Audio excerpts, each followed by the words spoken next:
Bonsoir à tous, bienvenue. Le président Alassane Ouattara a échangé ce vendredi au palais présidentiel avec le PDG du groupe Eni. C'est ce géant italien de l'hydrocarbure qui vient de découvrir un important gisement pétrolier au large des côtes ivoiriennes. Fijanaïma.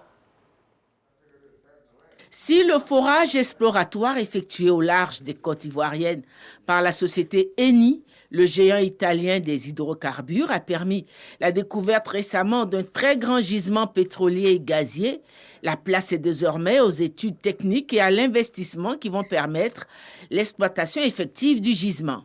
Ce vendredi 1er octobre, le président de la République Alassane Ouattara a reçu au palais présidentiel le président directeur général de la société Eni pour s'entretenir de toutes ces questions.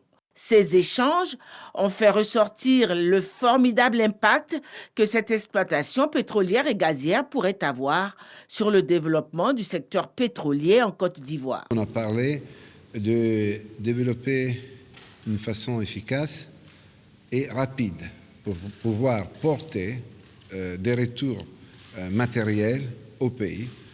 Des retours matériels au pays, pas seulement en termes de pétrole, du gaz, de l'énergie, mais en train du poste de travail et développer le contenu local, les sociétés, les petites sociétés.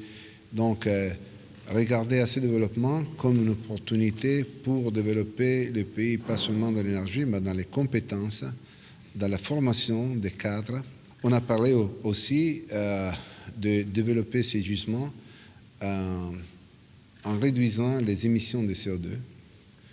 Notre but, c'est d'avoir un projet qui, à la fin, va produire du pétrole et du gaz sans émissions primaires et aussi avoir la possibilité de lier à ces projets le développement de l'énergie solaire et la conservation des forêts primaires et secondaires. Les réserves de l'important gisement pétrolier et gazier découvert au large des côtes ivoiriennes sont estimées entre 1,5 et 2 milliards de barils de pétrole brut et entre 1800 et 2400 milliards pieds cubes en volume de gaz naturel.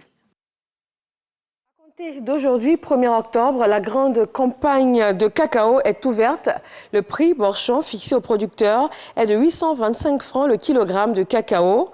Le prix Borchon du café est également connu. Il est de 700 francs CFA le kilogramme.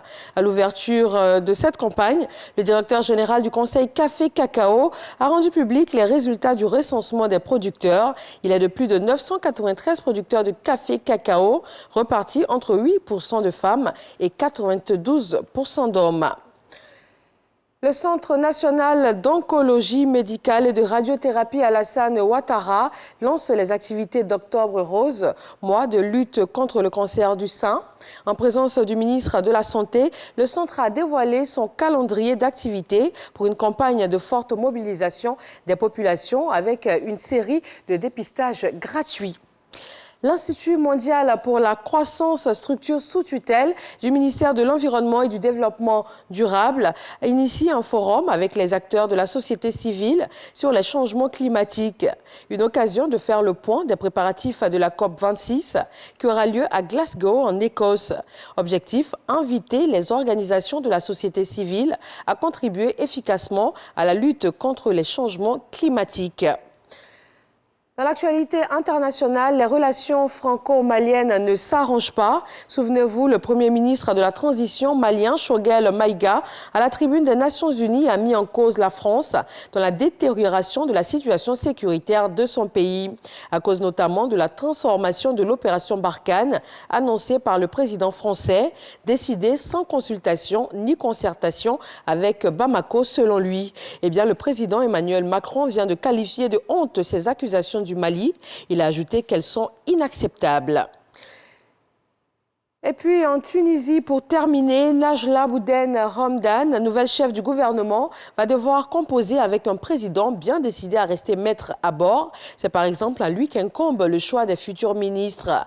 À défaut d'obtenir la confiance du Parlement qui est gelée pour l'instant, la nouvelle chef du gouvernement devra redoubler d'efforts pour gagner celle des Tunisiens qui apprennent seulement à la connaître.